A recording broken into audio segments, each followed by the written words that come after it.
C'est bon?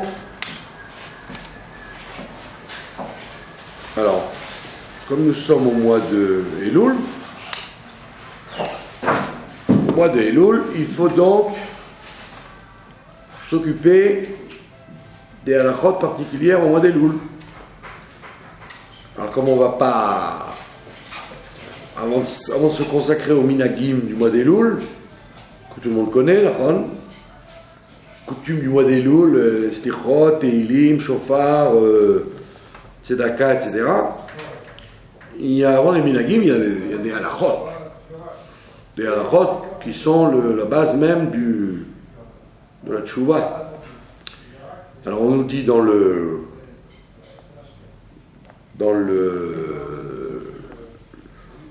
la Torah, il y a écrit que si quelqu'un a fait un crime, on dit Inna le yado v'samti lecha makom. Alors, Inna le yado, s'il lui est arrivé une teouna, un accident, v'samti lecha makom, je lui mettrai un endroit où il pourra se protéger, c'est la ville de refuge. On dit que Inna le yado v'samti lecha, c'est Rachetevot, c'est les initiales de Elul. Inna le yado, il a eu un accident dans sa main, mais samti lecha, je lui mettrai un endroit pour se protéger, pour réparer l'accident dans lequel je l'ai mis. C'est quoi les accidents? C'est toutes les avérotes qu'on fait volontairement ou involontairement dans l'année. Et donc c'est le mois d'Elul, il est appelé en fait au niveau des lieux, il est appelé la ville de refuge. Comme dans l'espace, il y avait ce qu'on appelait Aré Miklat, les 6 villes de refuge, plus les 42 villes des Lévim qui servaient aussi de villes de refuge. Donc il y avait partout des endroits où les criminels pouvaient se protéger, pas se protéger du vengeur, se protéger d'eux-mêmes, faire tchouva. Alors dans l'année, ça c'est dans l'espace, mais dans l'année il y a le mois d'Elul qui sert de ville de refuge. D'accord? Alors la ville de refuge, elle s'adresse à deux types de criminels. Il y a le criminel volontaire qui a prémédité son crime, et il y a le criminel involontaire. Alors, entre l'involontaire et le prémédité, entre le zadon et le shogeg, il y a, le Talmud nous parle d'un cas de figure intermédiaire entre l'involontaire et le prémédité. Alors, quelle est la différence? Il y a quelqu'un qui est complètement involontaire, ça veut dire ni il avait une volonté, ni il avait une haine, ni il avait une prédisposition à faire du mal. L'autre extrême, le prémédité, c'est celui qui a fomenté son crime. Donc dans les deux cas de figure extrême, on le comprend. Dans le cas au milieu, c'est quoi le cas au milieu, le cas intermédiaire de quelqu'un qui serait pas vraiment prémédité et pas vraiment involontaire? Alors c'est ce qu'on appelle en halakha celui qui est mézid et qui se termine en shogeg, et celui qui est shogeg et qui se termine en mézid. Par exemple, si quelqu'un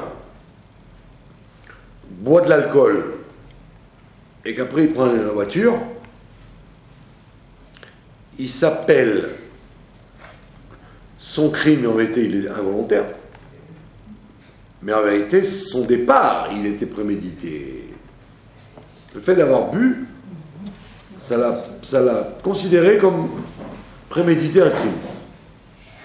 Ah, que ça se termine en involontaire,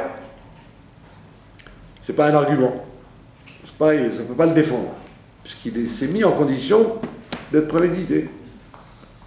Comme tous ces soldats là, qui jouent avec le fusil, puis après, il est parti tout seul, il a tué son collègue.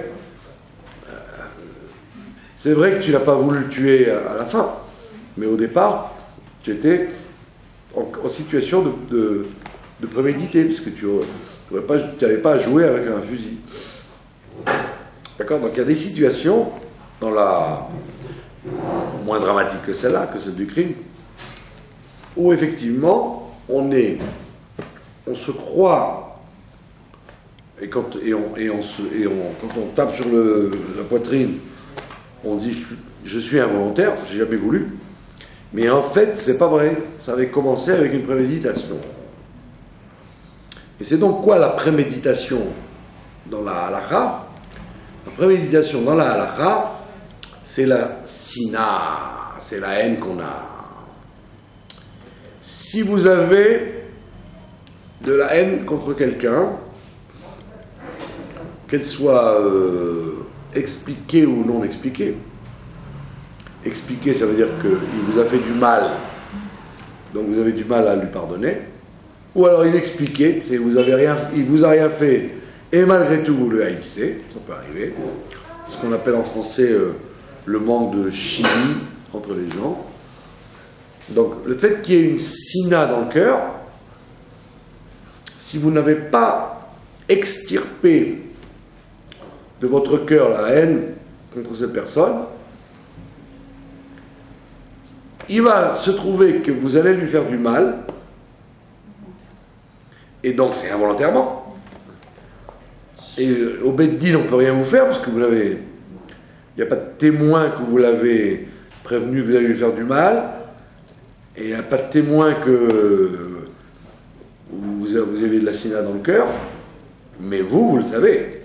En fait, si ça vous est arrivé, cette chose-là, avec cette personne, c'est qu'au départ, vous aviez quelque chose qui s'appelle prémédité. Sefer Hatanya, il vous dit, il y a des gens qui sont nés avec des mauvaises pensées. Hein. Et les tzadikim, ils naissent avec une bonne nature, tant mieux pour eux. Ils ont toujours le bon côté des choses, donc ils sont dans un autre registre. Mais le rove de l'humanité, la majorité des gens, ils naissent avec une mauvaise nature. Ça veut dire que, a priori, les idées que je vais avoir dans ma tête, elles sont méchantes. Pas comme il dit Jean-Jacques Rousseau, que l'homme est bon, mais c'est la société qui le corrompt. Pas du tout, l'homme il est mauvais, comme c'est écrit là-bas dans le Chumash, au moment du déluge, où Dieu il dit l'homme est mauvais depuis qu'il est dans le ventre de sa mère. Ramineura. Il est mauvais depuis qu'il bouge dans le ventre de sa mère. Donc, si tu apprends ça, tu dis, ben, je suis fichu.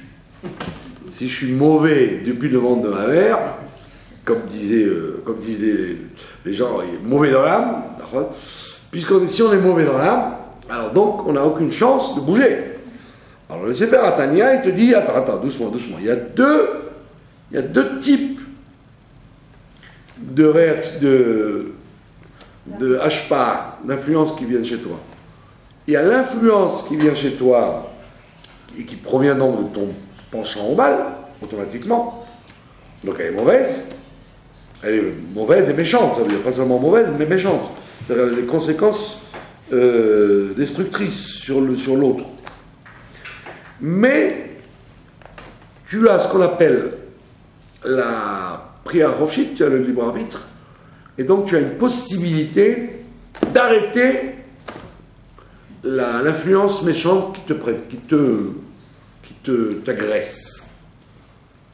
C'est la différence qu'il y a entre une machashava et un hirour. Un hirour, ça veut dire une idée, comment on dit,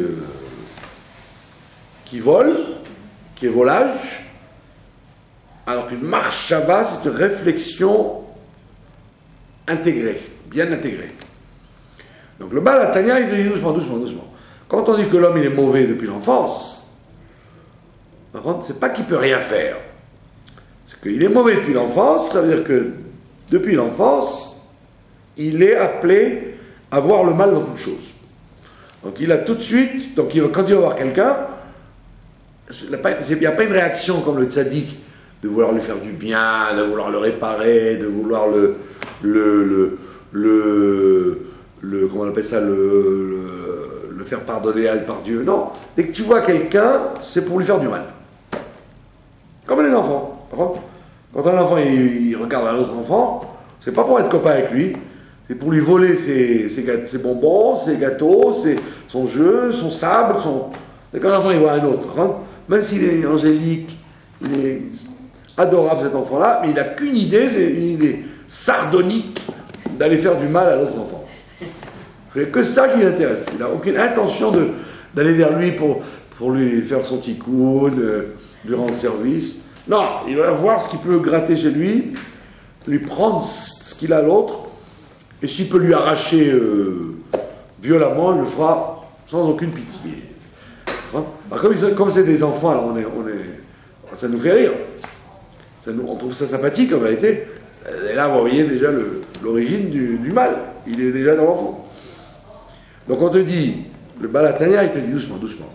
C'est vrai que dès que tu as une relation avec X ou Y, c'est une relation méchante. C'est d'accord.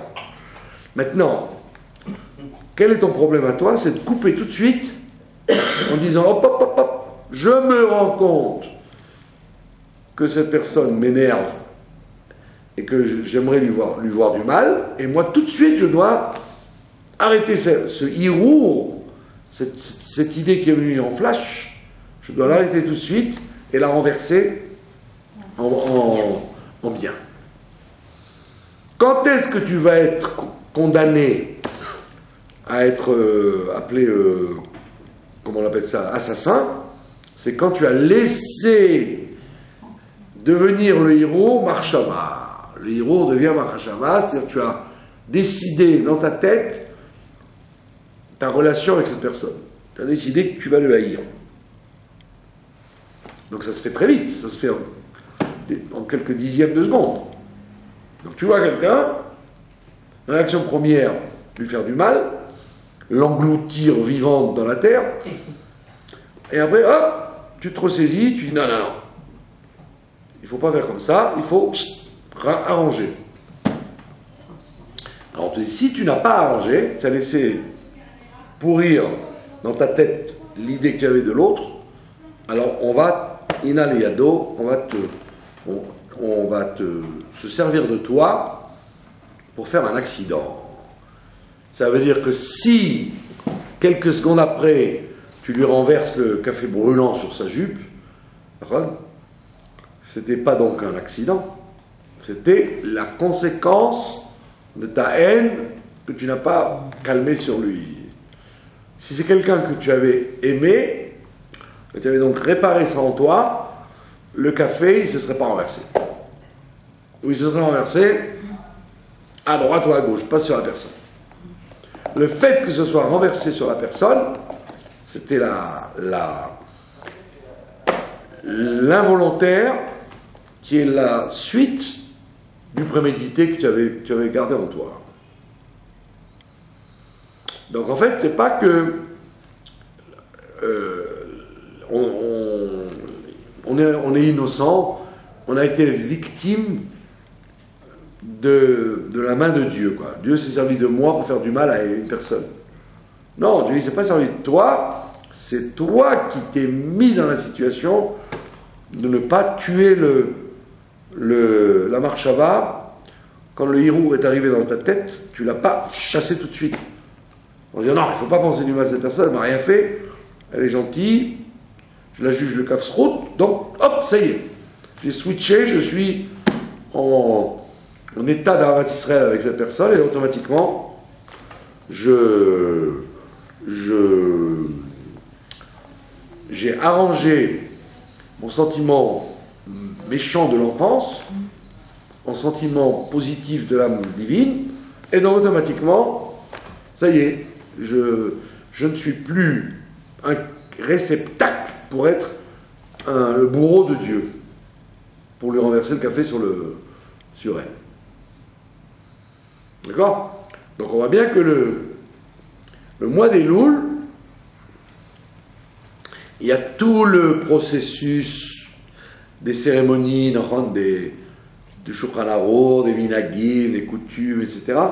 Mais ce que les gens n'ont pas compris, en général, c'est que tout ce que les Chachamim, ils ont imaginé, d'écouter le shofar, de faire des slichot, de rajouter des teilim, de rajouter des cours, de faire la tzedaka, etc.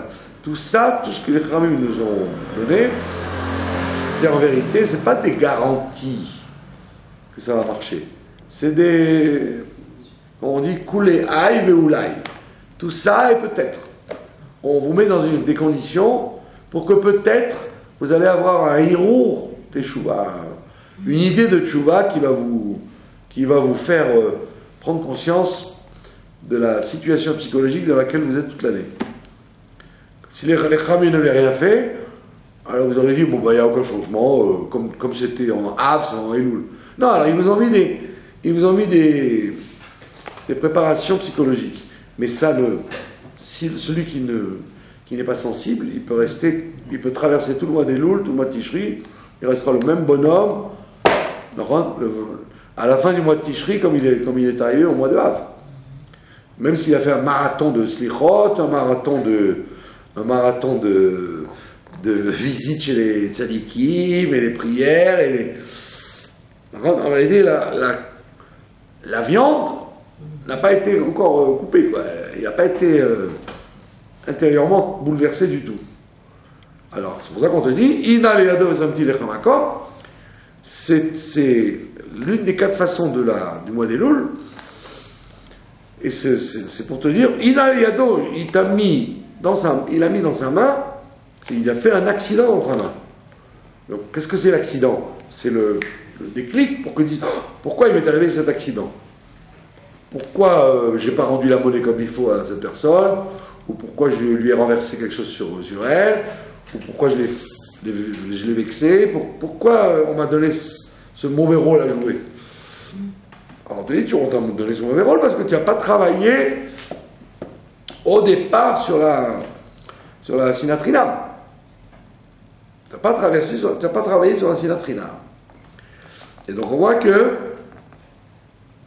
le principe de haïr, il n'y a pas écrit dans la Torah, avant qu'il y ait écrit tu aimeras, avant qu'il y ait écrit tu aimeras ton prochain comme toi-même, avant ça il y a une mitzvah qui s'appelle Lotisna et achicha bilvavecha.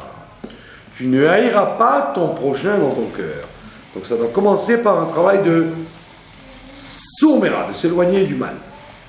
Avant de pouvoir aimer, c'est beaucoup plus dur de faire quelque chose de positif que de s'empêcher de faire quelque chose de négatif. J'ai un mouvement de faire quelque chose, c'est plus facile d'empêcher ce mouvement que de renverser tout en étant positif. Donc commence déjà par le travail de ne pas faire, et tu vas voir qu'après tu arriveras à faire. Donc on dit Lotisna et achira bilvavecha, c'est en quelque sorte la porte ouverte à Ve'afta le'reacha kamocha. Pour que tu puisses arriver un jour à Ve'afta le'reacha kamocha, tu dois travailler sur Lotisna. Et dans Lotisna, il y a toute une discussion dans les décisionnaires. Est-ce qu'on a le droit de haïr un goy, par exemple, haïr un non-juif? Est-ce qu'on a le droit de haïr quelqu'un qui nous a fait du mal? Est-ce qu'on a le droit de laisser cette mitzvah traîner? D'accord? Tu peux dire, le shofar, tant que je ne suis pas arrivé à Rosh Hashanah, je n'ai pas de mitzvah d'écouter le shofar. Je vais attendre Rosh Hashanah. Tu peux attendre Erev Kippour, 5 minutes avant l'entrée de la fête, pour téléphoner à tes ennemis, pour leur dire, écoute, on fait la paix, tu peux attendre la dernière minute. Qui t'a dit que... Est-ce que c'est comme ça que ça marche? Alors, on va voir les trois clavim. haïr un goy, d'accord? Alors, vous auriez dit, dans l'analyse toute sèche, vous diriez, ben, le passage qui dit, l'otisna est achicha, tu ne dois pas haïr ton frère. Tu ne dois pas haïr ton frère. Donc voilà, ton frère, les goïms ne sont pas appelés mes frères, donc je peux haïr les goïms. Très bien. Dans la théorie, c'est très carré, mais dans la pratique, c'est pas vrai. C'est pas vrai parce que dans chaque mitzvah, il y a deux aspects. L'aspect de l'objet de la mitzvah et l'aspect de celui qui fait la mitzvah. D'accord? Les grands tzadikim, par exemple, avant de faire le loulav ou le shofar ou d'allumer la chanoukia, ils avaient une préparation intérieure profonde qui fait que dès qu'ils vont rencontrer l'objet, il va y avoir un feu qui va sortir parce qu'ils se sont préparés intérieurement. Si toi tu n'as rien à voir avec le loulav, et puis règle le jour de Sukkot, tu secoues ton loulav, comme tu n'as rien à voir avec le loulav, bah ça ne va pas tellement jouer sur toi. Alors que si tu t'es préparé intérieurement à la mitzvah du loulav, donc comme tu as fait un changement intérieur, quand tu vas faire la mitzvah, il va y avoir un mariage qui va se faire. Donc chez les grands tzadikim, on voit dans les histoires, etc., comment ils étaient enflammés pour telle et telle mitzvah, la mitzvah de tzedaka, la mitzvah de Achnasat Orchim. Vous connaissez cette histoire sur la tzedaka. Il y avait un grand tzaddik qui s'appelait Rabbi Zouché d'Anipol. Rabbi Zouché d'Anipoli. C'était le frère de Rabbi Elimelech de Lichensk. C'est deux frères. Et c'était tous des élèves du grand Maguide de Mezrich. Et donc le Rabbi Zouché, c'était un ami aussi du Admor Hazaken, puisqu'il a écrit la préface la préface au Tanya. Quoi. Et Rabbi Zouché d'Anipoli, on raconte toujours que sa femme, c'était une femme méchante et dure, etc. On raconte une histoire pour montrer qu'elle n'était pas si méchante que ça. On raconte une histoire qu'un jour, elle devait marier sa fille. Et donc, ils avaient ramassé, en plein d'années de souffrance et de mendicité, ils ont ramassé une petite somme d'argent pour faire une robe de mariage. Alors la Madame Zouché, la femme de Rabbi Zouché, je ne sais pas comment elle s'appelait, elle va chez la couturière et elle lui dit, voilà, j'ai un paquet d'argent là, tu vas me faire une robe parce que je marie ma fille bientôt. Alors elle lui dit, c'est une couturière très très compétente. Alors elle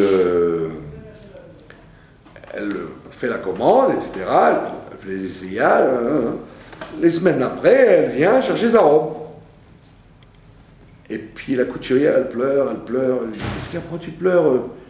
Ah, elle lui dit, parce que j'aimerais bien, moi, je marie bientôt ma fille, j'aurais bien aimé avoir une robe comme ça pour le mariage de ma fille, mais je n'ai pas les moyens. Alors elle lui dit, bah tu sais quoi, prends-la pour toi la robe. Alors elle était contente, le travail qu'elle a, tous les soirs elle travaillait, la journée, elle était toute contente d'avoir gagné une robe. Alors Madame Zouché rentre à la maison, et elle lui dit, connaissant son mari qui était un pigeon comme elle vient, il dit où est la robe? Elle dit, ben, je vais te raconter ce que j'ai fait. Ben, voilà, j'ai donné la robe.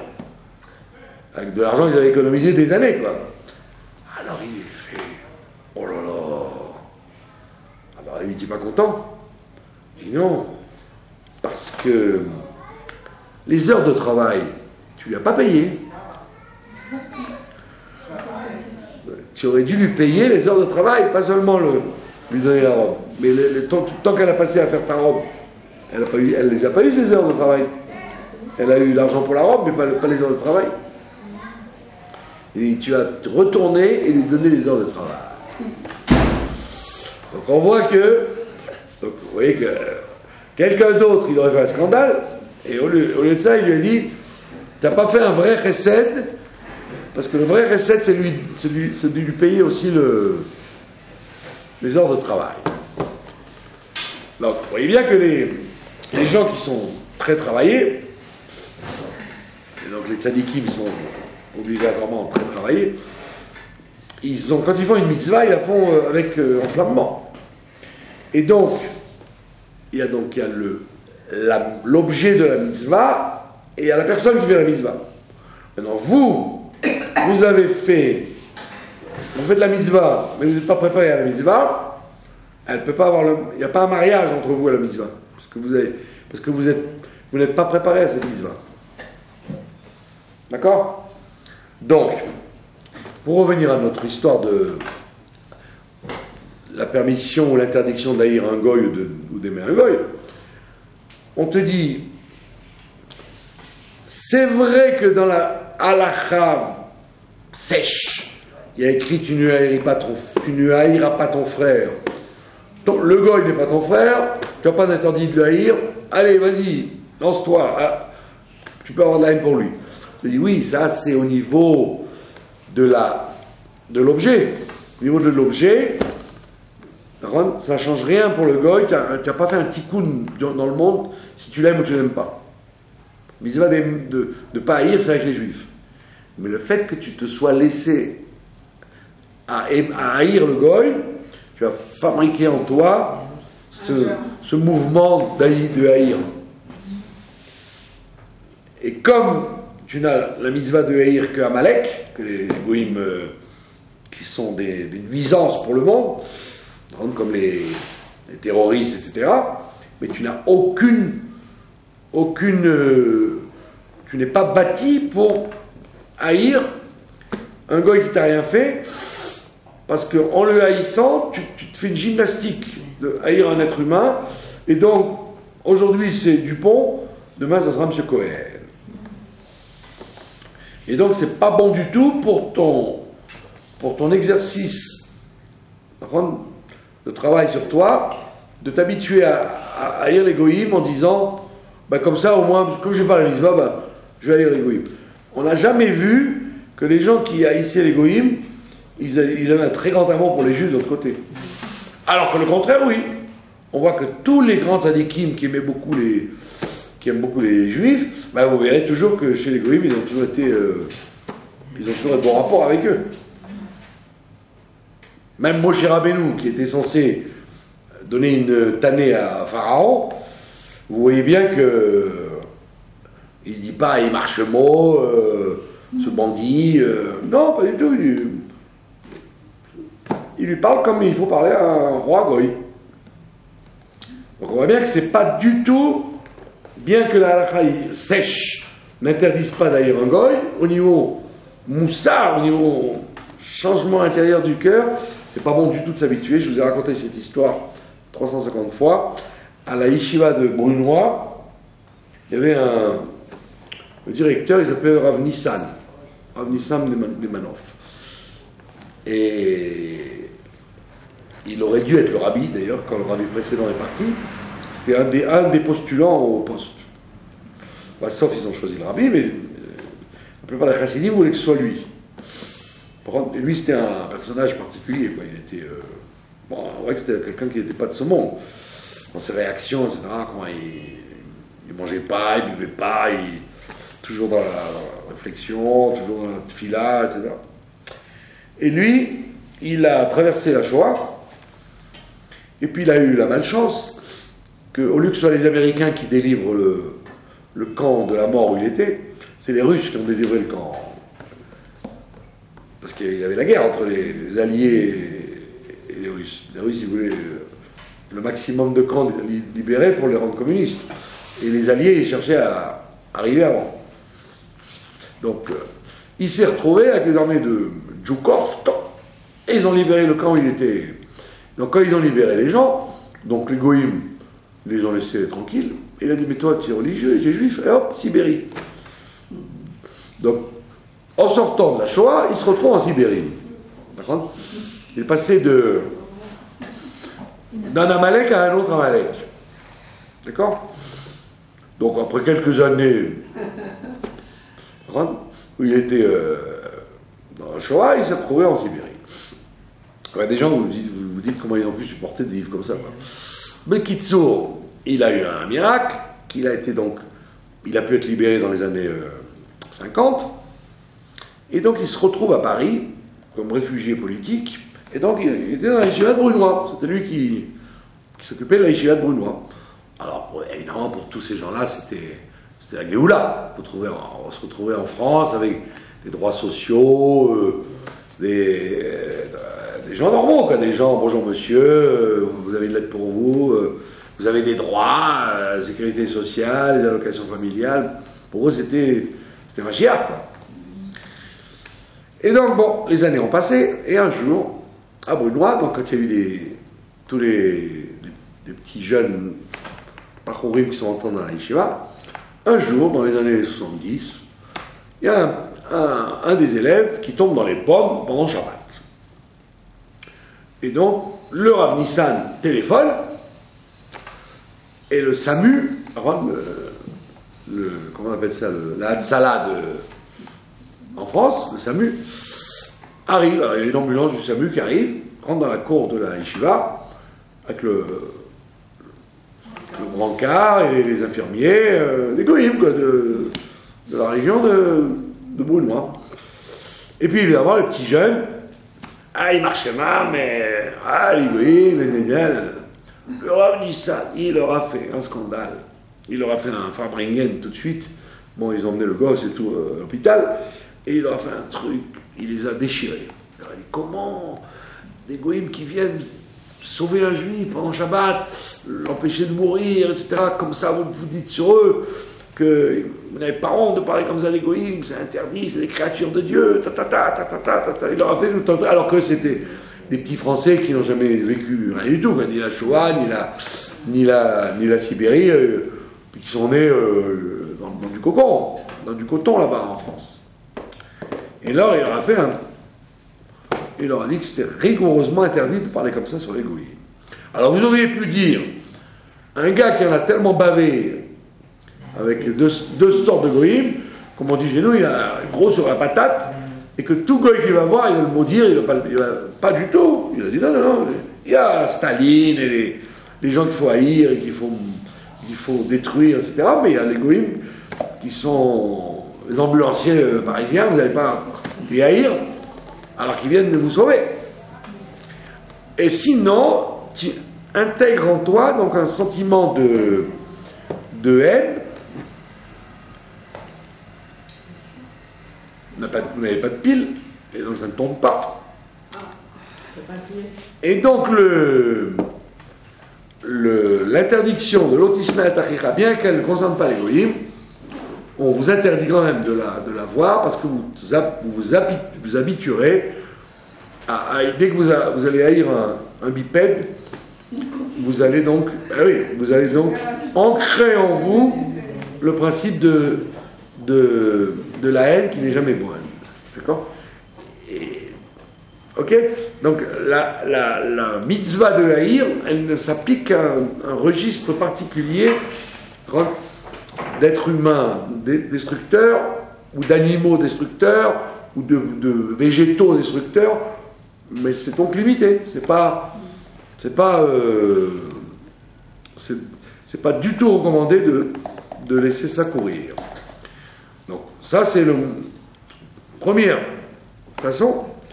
Deuxième façon, a-t-on le droit de haïr ses ennemis? D'accord? C'est un problème. Vous voyez ce qui s'est passé Shabbat, un juif qui tue 3 bonnes femmes en voiture, Natania. Est-ce que la famille de ces dames qui sont mortes, est-ce qu'elles ont la mitzvah de haïr l'assassin? D'accord? C'est une question. Est-ce que tu as une permission de haïr tes ennemis? Alors, David Ameller nous a répondu à cette question. Ce qu'il ne faut haïr que pas des gens qui ont fait du mal au niveau de l'acte, mais des gens qui idéologiquement, et c'est ce qu'on appelle les apicorsimes, les gens qui veulent détruire le judaïsme, leur faire du mal, d'accord? Comme par exemple en Europe, quand il y avait des goïms, des juifs qui se gênaient pas de se venger sur leurs voisins en allant à la police de les dénoncer, etc. Il y avait des choses très dures, quoi. Dans des endroits où les juifs,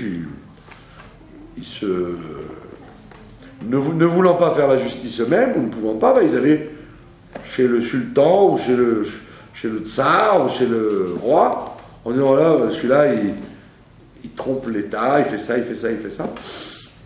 Donc on voit que ces gens-là, ces genres de gens-là, vous auriez le droit de les haïr, et encore la chassidoute vous dit, non, on ne parle même pas des gens, on parle du mal qui est en eux. Donc c'est pas évident non plus. Tu ne dois pas le haïr lui-même, mais de haïr le mal qui est en lui.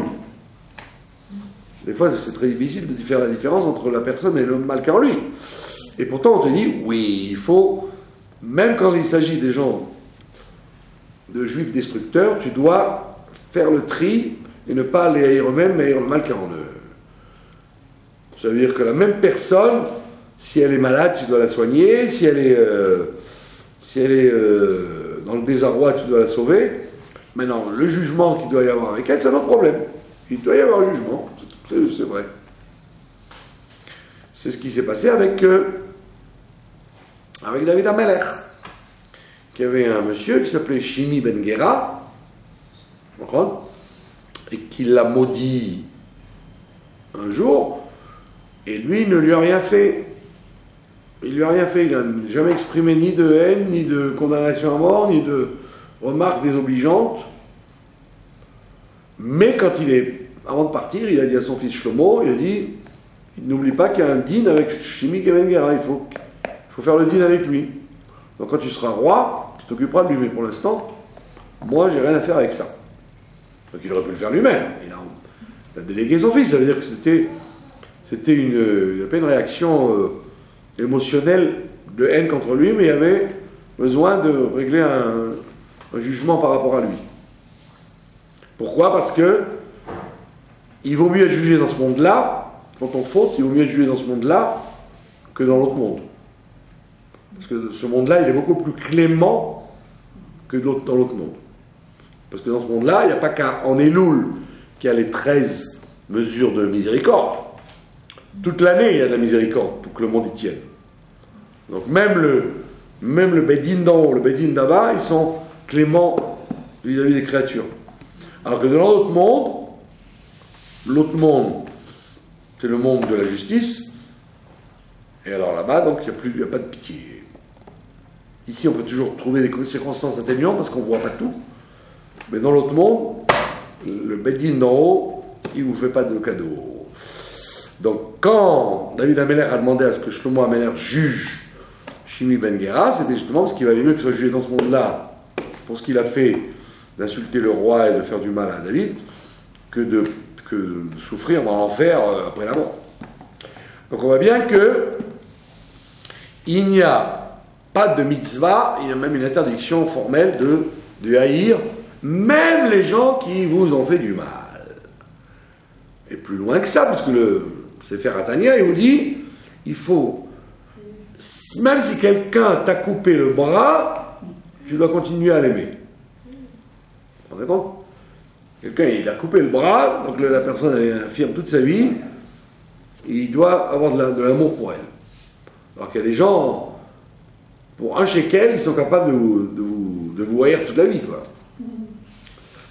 Et quel exemple il donne à Mourazaken? Il dit, c'est comme Yosef, avec ses frères. Ses frères qui ont voulu le tuer, qui lui ont bousillé sa jeunesse, qui l'ont envoyé en Égypte, etc., en esclave, il n'a jamais eu un gramme de haine contre eux. Et le Mourazaken, il aurait pu dire, non, Yosef c'est spécial, il fait partie du monde d'Atsilut, c'est le tzaddik, Yesod Olam, lui il a une neshama spéciale, donc on ne peut pas prendre l'exemple de lui. Il dit, non, comme Yosef et ses frères. Ça veut dire qu'il n'y a pas tzaddik, Atsilut, S'il te donne ça comme exemple, et si la Torah t'en parle, sans te dire que Yosef il était Neshama d'Atsilut. Ça veut dire que halakha l'maaseh, même si on t'a fait ce que les frères t'ont fait, tu dois leur pardonner, pas seulement leur pardonner, ne même pas avoir un gramme de rancune. Et plus que ça, c'est que Yosef, il leur dit pas « je vous pardonne », il leur dit « sachez que tout ce que vous avez fait, c'est Dieu qui a voulu ». Ça, il faut le faire. D'accord? J'aurais pu dire « oui, Dieu, il a voulu, mais moi, je vais m'occuper de vous, vous allez voir ». Et ça, le Baal HaTanya te le dit pas comme une mida de Chassidut, te dis pas c'est mieux de faire comme ça. Il dit c'est obligé de faire comme ça. Si tu ne te comportes pas comme Yosef et ses frères, tu t'appelles pas à respecter la Torah, quoi. On est loin du compte. Surtout quand vous imaginez que quelqu'un il vous a pourri la vie avec méchanceté, il a menti à son père, etc. Et malgré tout, oh mes chers frères, je suis Yosef, vous ne vous rappelez pas de moi. Alors que nous, pour infiniment moins que ça, il suffit que quelqu'un nous ait donné un mauvais conseil ou nous ait regardé de travers, on est capable de lui vouloir les pires choses. D'accord? Dans notre cœur. Donc on voit bien que l'interdiction de haïr, comme dit le Baal HaTanya, elle ne commence pas tard, elle commence au départ du processus. Dès que tu sens en toi qu'il y a un phénomène de haine sur quelqu'un, tout de suite tu dois le chasser et le remplacer par un sentiment d'amour. Et qui plus est, un sentiment d'amour que tu dois, comme disent les livres, que tu dois travailler, c'est-à-dire te forcer à lui faire du bien à lui spécialement. Comme tu l'aimes pas, donc tu travailles, tu transformes ta haine en amour et tu dois lui manifester à lui. Par exemple, si tu as un cadeau à faire, fais-le à lui. Si tu as un service à rendre, tu dois lui faire à lui. Donc t'habituer à l'aimer par force. Et ça, c'est le travail du mois des loups. Et là, le yado. Et troisième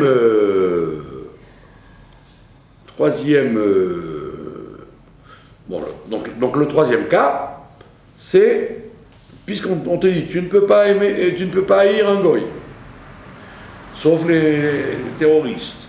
Tu ne peux pas haïr un juif, même si tu as fait du mal. Donc qu'est-ce qui te reste? Mais les gens qui t'ont rien fait, alors tu vois bien que c'est très mal là maintenant. Les gens qui t'ont rien fait, les haïr, c'est à chaque instant transgresser une mitzvah dans le cœur. Alors qu'est-ce que ça veut dire haïr? Alors, vous auriez dit c'est faire du mal. Non. C'est quoi la haine? La paracha vous dit que pourquoi il a tué dans les villes de refuge. Pourquoi l'a-t-il tué? Alors il vous dit et pourtant il ne le haïssait pas mitemol shilshom, ni d'hier ni d'avant-hier. Ni d'hier ni d'avant-hier. Qu'est-ce que ça veut dire ne pas haïr depuis hier ou avant-hier? C'est ne pas dire bonjour. Haïr quelqu'un, c'est ne pas lui dire bonjour. Donc quand vous voyez quelqu'un et que pendant 3 jours vous ne lui avez pas dit bonjour exprès, ça vous n'avez pas envie, vous rabaissez à lui dire bonjour. Eh bien vous vous appelez haïr et ne vous étonnez pas que vous arriviez à le tuer. Tout simplement parce que vous ne lui avez pas dit bonjour 3 jours. Donc c'est pas que la définition de la haine dans la Torah c'était de lui faire un croche-patte quand il descendait l'escalier, ou lui mettre une peau de banane sur sa route. Pas du tout. C'est de ne pas dire bonjour à quelqu'un volontairement pendant 3 fois. 3 jours d'affilée. C'est-à-dire la fierté. C'est à lui de me dire bonjour. Je l'ai rencontré, mais c'est à lui de s'abaisser à me dire bonjour. Pourquoi moi je lui dirais bonjour? Il te dit, tu dois lui dire shalom. Et c'est ce qui est écrit dans le Talmud à propos de Rabban Yochanan ben Zakkai. On raconte, tous les commentateurs s'interroge sur cette histoire en disant Rabban Yochanan ben Zakkai, il a toujours dit bonjour au goy en premier dans la rue. On dit c'est quelque chose de pélé. Tous les commentateurs disent qu'est-ce qu'il y a de pélé? Pourquoi la Gemara dit c'est extraordinaire que Rabban Yochanan ben Zakkai ait toujours dit pour le premier bonjour. Alors il y en a qui veulent dire que comme c'était au temps des Romains, donc on craignait qu'à chaque fois les Romains allaient se venger, qu'ils allaient trahir, qu'ils allaient être méchants. D'autres disent non, pas du tout. Rabban Yochanan ben Zakkai était très bien vu par les Romains. Donc il risquait rien du tout. Il risquait rien du tout. Qu'est-ce que vous dites? Qu'est-ce qu'il y a d'extraordinaire à ce que Rabban Yochanan ben Zakkai, dans une époque d'antisémitisme avec les Romains, il disait toujours bonjour au goy? Justement, c'est ce qu'on vient de comprendre. C'est qu'il avait tellement travaillé ce sujet de l'otisna, de ne pas haïr son prochain, que pour lui c'était évident que quand je rencontre quelqu'un, c'est à moi de lui dire bonjour, c'est pas lui de me dire bonjour. Et vous auriez pu dire, Rabban Yochanan ben Zakkai, c'était quand même la personne la plus grande dans la société juive de l'époque, donc il aurait pu exiger que ce soit les gens qui lui disent d'abord bonjour, et les goïms en plus. Pas du tout, même un goy il disait bonjour en premier. Ça veut dire qu'il avait sublimé complètement ce côté de l'otisna. Pourquoi? Parce que on a dit que le temple a été détruit à cause de ça. Le temple de qui? De Rabban Yochanan ben Zakkai, le deuxième. Donc Rabban Yochanan ben Zakkai, il t'apprend un enseignement extraordinaire, il te dit, il y a écrit, tu ne lui as pas dit bonjour pendant 3 jours d'affilée, c'est pour ça que tu en es venu à le tuer. Mais quel rapport? Quel rapport? J'avais aucune haine contre lui, j'ai pas dit bonjour, et alors? Et alors on t'a mis dans la manette de le tuer. On t'a rendu un assassin, et c'est parti de quoi? Parce que tu ne disais pas bonjour. Ça veut dire que ne considère pas que le fait de dire bonjour, c'est une petite chose. Tu dis non, mais je ne suis pas fâché avec lui. Hein. Je ne suis pas fâché avec lui, mais j'ai d'autres chats à fouetter que dire bonjour aux gens quand je les rencontre. Bah oui, justement, non, tu n'as pas d'autres chats à fouetter, tu es venu sur Terre pour ça. Donc si tu es occupé, d'accord, comme Madame Saada dans la rue avec ses enfants, elle a d'autres chats à fouetter que de dire bonjour à tous les gens, parce qu'il faut les surveiller, avant qu'ils ne fassent un pogrom. Bah oui, les enfants, ils sont, bon, Rachem, sont actifs. Mais si vous y avez pensé, et vous dites non, je ne dirai pas bonjour, celui me dit bonjour. Ah là, c'est pas bien. Donc, pas que vous devez, comme des idiots, dire bonjour à tous les gens que vous voyez. Non, vous devez, quand vous y pensez, dire tiens, je vais dire bonjour. Et donc casser la fierté de dire mais après tout, je suis plus âgé, je suis plus important, je suis plus occupé, je suis plus, donc c'est à lui de dire bonjour. Non, même si c'est quelqu'un qui ne t'apporte rien, dis-lui bonjour d'abord. D'accord? Donc on voit bien que le travail de l'otisna, ne pas haïr ton prochain dans ton cœur, c'est un travail fondamental dans le mois des Louls. Et donc, si vous voulez, on a sans le vouloir, j'ai relié la halakha que je voulais faire avec la paracha, que le paracha de Shoftim parle exactement de ce problème-là, puisqu'elle nous parle des villes de refuge, à la fin, et aussi de l'assassin involontaire. Elle nous parle de celui qui est dans la ville, et qui n'a pas été raccompagné comme il faut, et qui a été tué. Et donc, on a besoin d'amener une G10, et lui taper sur la nuque. Vous auriez pu dire, mais la même chose, quelle responsabilité que j'ai là-dedans, hein, que quelqu'un il est venu dans ma ville, et il est reparti, il est mort. Et alors, il est parti, j'ai plus rien à voir avec lui. Et justement, il est parti parce que peut-être vous ne l'avez pas reçu comme il fallait dans la ville. C'est ce qu'on appelle chosser, ou vous ne l'avez pas donné à manger, ou vous ne l'avez pas donné à boire, ou vous ne l'avez pas accompagné. Vous avez eu un tantinet de désintérêt pour lui. Comme on voit dans les histoires les histoires qu'on raconte pour les enfants, alors, il y a toujours le rave qui arrive dans la ville, il repart de la ville, etc. Vous voyez qu'en général, les gens, ils étaient à l'affût de l'étranger pour lui dire comment ça va, tu as besoin de rien, on peut te servir à quelque chose. Donc c'est cette histoire de l'étranger qui est parti et qui est mort, c'est dans la route du mois d'Elul, que tu as tellement tendance à ne pas regarder ton voisin, laisser les gens se débrouiller tout seuls, quoi.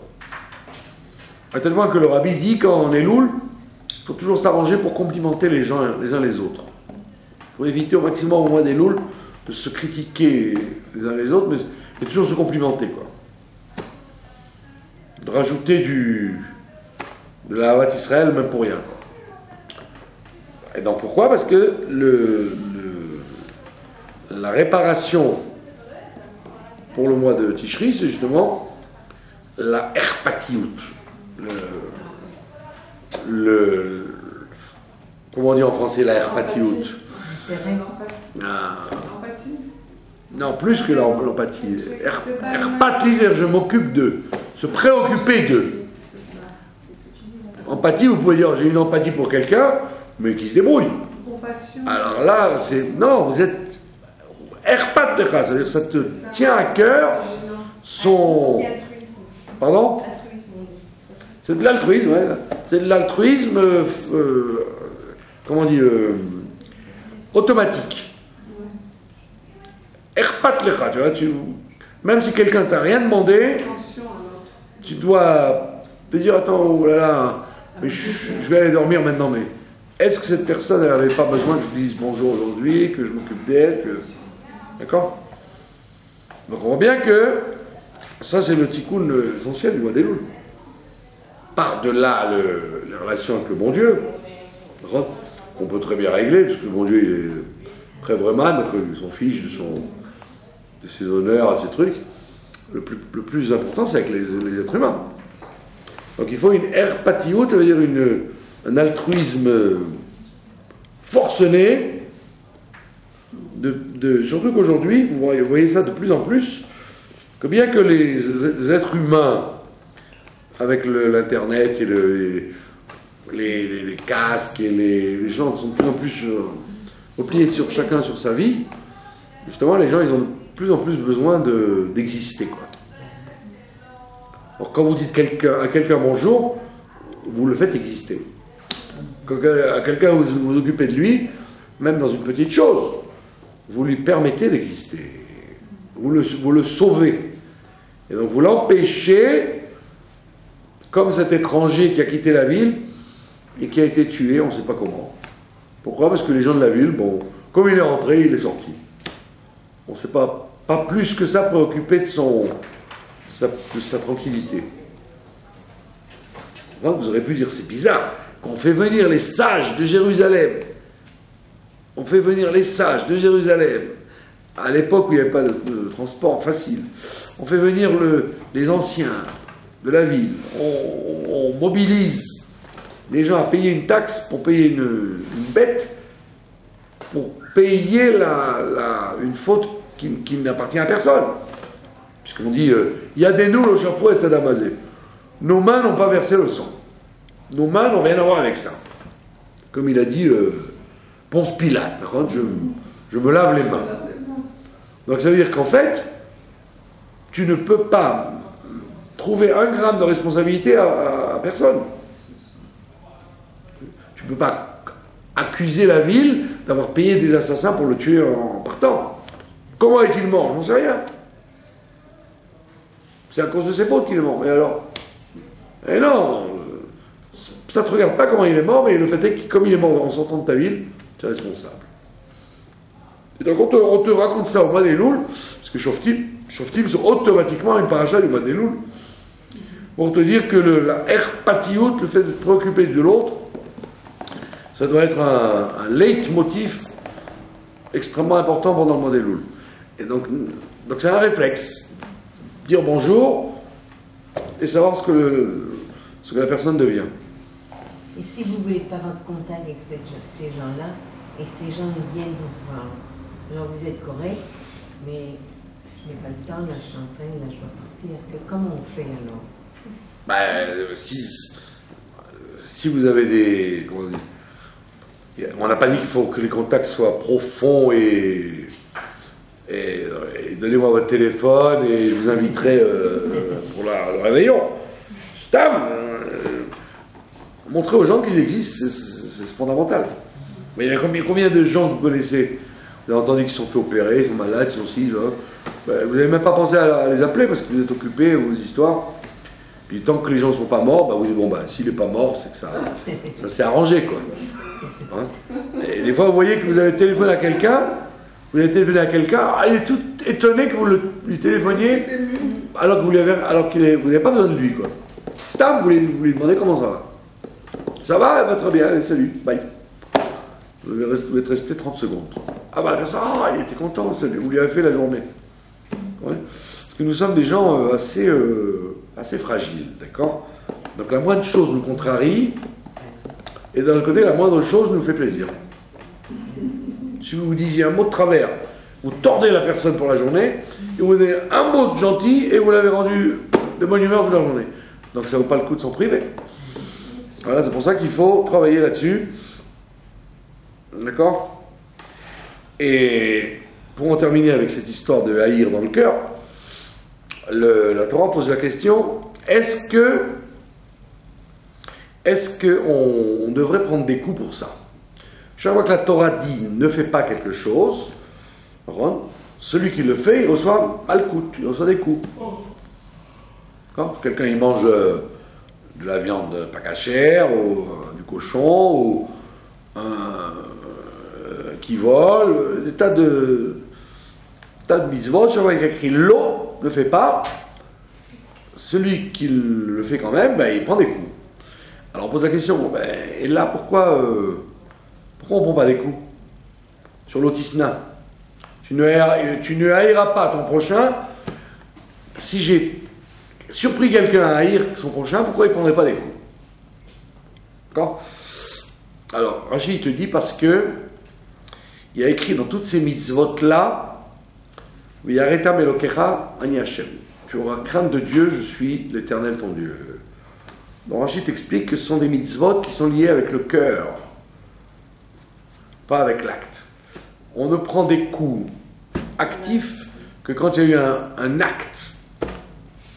Donc acte pour acte. Là c'était un sentiment. C'est un travail, c'est une avéra dans le cœur. Je n'ai pas fait un acte, j'ai empêché le développement de respect sur l'autre.